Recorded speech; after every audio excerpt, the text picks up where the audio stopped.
संत श्रेष्ठ तुकाराम महाराज सामाजिक संस्था जुईनगर व समस्त जुईनगर रहिवासी यांच्या संयुक्त विद्यमानाने 7 ते 14 डिसेंबर 2025 या कालावधीत अखंड हरिनाम सप्ताह व ग्रंथराज ज्ञानेश्वरी पारायण सोहळ्याचे आयोजन करण्यात आले होते। या काळात दररोज अखंड हरिनाम ज्ञानेश्वरी पारायण व विविध भक्तिमय कार्यक्रमांमुळे संपूर्ण परिसरात भक्ती रसात न्हाऊन निघाला। या सोहळ्यास भाविकांनी मोठ्या संख्येने उपस्थिती लावली असून सर्व भाविकांनी महाप्रसादाचा लाभ घेतला। हा धार्मिक सोहळा शशिकला रंगनाथ औटी आणि रंगनाथ कारभारी औटी यांच्या मार्गदर्शनाखाली यशस्वीरित्या पार पडला। कार्यक्रमाच्या यशासाठी संस्थेचे पदाधिकारी व कार्यकर्त्यांनी विशेष परिश्रम घेतले।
सर्वप्रथम आपल्या चॅनलच्या माध्यमातून सर्वांना रामकृष्ण हरी।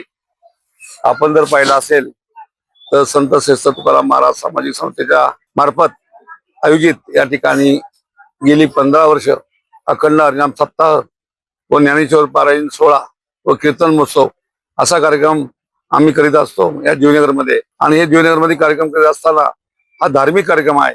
या धार्मिक कार्यक्रमामुळे संपूर्ण जुईनगर आणि परिसरातील लोकांना या ठिकाणी कीर्तन महोत्सवाचा लाभ मिळतो। आणि माझ्या या जुईनगरमध्ये असलेल्या मोठ्या प्रमाणात असलेला महिला वर्ग जो आहे त्यांना ज्ञानेश्वरी पारायणाला बसून ज्ञानेश्वरीचं पठण करता येतं, वाचन करता येतं। त्यामुळे एक अतिशय धार्मिक वातावरण या ठिकाणी तयार होतं आणि त्यातून सर्वांना त्याचा आनंद मिळत असतो। आणि हा कार्यक्रम करण्याचा मागचा उद्देश एवढाच आहे का जर आता पाहिलं असेल तर तरुण पिढी जी वेगवेगळ्या मार्गात जाते त्यांना एक चांगला संदेश जावा किंवा ती पुढची पिढी चांगल्या पद्धतीनं त्यांनी काम करावं, धार्मिक काम करावं। हिंदू धर्म जो आपला आहे त्याबद्दल सर्वांना माहिती व्हावी किंवा त्याच्या जतन करण्यासाठी हे युवकांचं जे काम आहे ते करण्यासाठी त्यांना एक चांगलं एक प्लॅटफॉर्म तयार करायचं काम आम्ही या ठिकाणी करत आहे। आणि मंडळाच्या मार्फत जर आपण पाहिलं असेल तर या ठिकाणी अनेक उपक्रम या ठिकाणी होतात। त्यामध्ये सामाजिक उपक्रम जर म्हणलं तर आपण जर पाहिलं असेल तर आताच या ठिकाणी Cloud9च्या मार्फत जे हॉस्पिटल आहे निरुळला त्याच्या संयुक्त विद्यमानाने आणि मी असेल आमचं मंडळ असेल या सर्वांचं आयोजित त्या ठिकाणी आरोग्य शिबिर आणि ते मोफत आरोग्य शिबिरामध्ये माझ्या या ठिकाणी परिसरात असलेला महिला वर्ग असेल, ज्येष्ठ नागरिक असतील किंवा जे नागरिक असतील त्यांना त्याचा आरोग्यासाठी फायदा झाला पाहिजे. जर आरोग्य चांगलं राहिलं तर माणसाला त्या ठिकाणी आनंदी जीवन जगता येतं. या उद्देशाने वर्षभरामध्ये आम्ही अनेक सामाजिक उपक्रम लावत असताना आरोग्य शिबिर असेल, रक्तदान कॅम्प असेल, विठ्ठल दर्शन सोहळा असेल किंवा जे जे कार्यक्रमामुळे ज्या या ठिकाणी असलेल्या उपक्रमाच्या मार्फत आमच्या नागरिकांना त्याचा फायदा होईल असे कार्यक्रम या मंडळाच्या मार्फत मी या ठिकाणी आणि आमचे सर्व सहकारी मिळून आम्ही करीत असतो.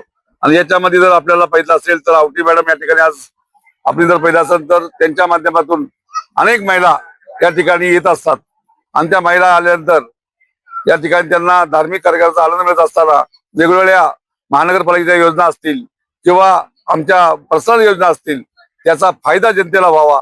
नगरसेवक हा जर उद्देश जर बाजूला काढला तर नगरसेवक हे राजकारणी जरी पद असेल तर तेवढी जबाबदारी आपली राजकारणी न पाळता त्याच्याकडे जाऊन ज्याप्रमाणे हिंदू सम्राट बाळासाहेब ठाकरे म्हणतात 80% समाजकारण करा आणि 20% राजकारण करा.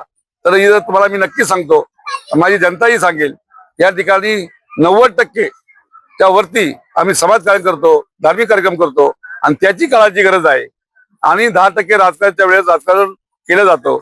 आणि मी तुम्हाला एवढंच सांगेल का माझी जीवनाची जनता अतिशय आनंदमयी आणि त्या ठिकाणी सुसंस्कृत आहे आणि चांगल्या व्यक्तींना या ठिकाणी लोकप्रतिनिधी म्हणून पाठवतात आणि त्यांची जबाबदारी जी आमच्यावर असते त्याचं कर्तव्य म्हणून आम्ही मागील 15 वर्षापासून 16 वर्षापासून या ठिकाणी लोकप्रतिनिधी म्हणून काम करत असताना त्यांची जबाबदारी मी पाळायचं काम करीत असतो. आतापर्यंत जी सेवा त्यांना देण्यात आली त्यामध्ये मी जे करता येईल त्यांच्या आरोग्यासाठी असेल, धार्मिक कार्यक्रमासाठी असेल, तुम्ही जर पहिला असाल तर नवरात्र उत्सव हा नवी मुंबईतला 1 नंबरचा या ठिकाणी होत असतो.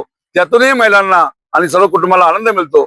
असे अनेक प्रोग्राम या ठिकाणी दिला जातो आणि एवढे करीत असताना लोकांच्या ज्या गरजा आहेत, जी कामं आहेत ते करण्याचा प्रयत्न मी माझ्या माध्यमातून सर्वांना बरोबर घेऊन या ठिकाणी करीत असतो. हे आपल्याला या ठिकाणी सांगू इच्छितो. रामकृष्ण हरी. गेली 15 वर्षापासून संत श्रेष्ठ तुकाराम महाराज यांच्या माध्यमातून हा अखंड हरिनाम सप्ताह चालत असतो आणि यामध्ये भरपूर म्हणजे प्रभागातील असू देत, आजूबाजूच्या प्रभागातील लोक या ठिकाणी येऊन या कीर्तनाचा आनंद लुटत असतात. आणि या ठिकाणी दररोज ज्ञानेश्वरी वाचन केलं जातं आणि या वाचनासाठी महिला जास्तीत जास्त सहभाग घेत असतात. आणि ह्या वर्षी तर एकदम रेकॉर्डच ब्रेक झाला असं म्हणावंच लागेल की जवळजवळ 100 ते 125 महिला या ठिकाणी ज्ञानेश्वरी वाचनासाठी बसलेल्या होत्या. आणि म्हणजे महिलांना एक ज्ञानेश्वरी वाचल्यानंतर आनंद त्यांना तो भेटतो, जेणेकरून महिला आपण घरी असल्यानंतर ती ज्ञानेश्वरी आपण वाचू शकत नाही किंवा तेवढ्या वेळामध्ये म्हणजे काम उरकल्यानंतर महिलांना काहीतरी विचार डोक्यात चालू असतात. ते इथे देवाच्या समोर आल्यानंतर ते विचार न करता केवळ ज्ञानेश्वरी वाचून आपल्याला जे ज्ञान भेटतं त्यातून त्यांना तो खूप मोठा आनंद होतो. आजची उद्योगनगरी न्यूजला सबस्क्राईब, बेल आयकॉनला प्रेस करा, लाईक, कमेंट आणि शेअर करा.